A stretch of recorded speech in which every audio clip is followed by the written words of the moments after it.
నెల 1వ తారీఖున వచ్చేసరికి మాత్రం ఆ 1వ తారీఖున పండుగ దినమైనా సరే,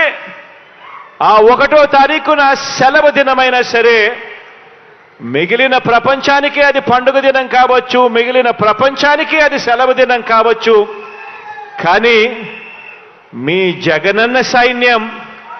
నా వాలంటీర్ తమ్ముళ్లకు చెల్లెమ్మలకు మాత్రం అది ప్రతి అవ్వ తాత ముఖంలో చిరునవ్వును చూసే రోజు. పొద్దున్నే సూర్యోదయానికన్నా ముందే చిక్కటి చిరునవ్వుతో గుడ్ మార్నింగ్ చెబుతూ మరి ప్రతి అవ్వకు ప్రతి తాతకు ఒక మంచి మనవడిగా, ఒక మంచి మనవరాలిగా తోడుగా చేయూతనిస్తా ఉన్న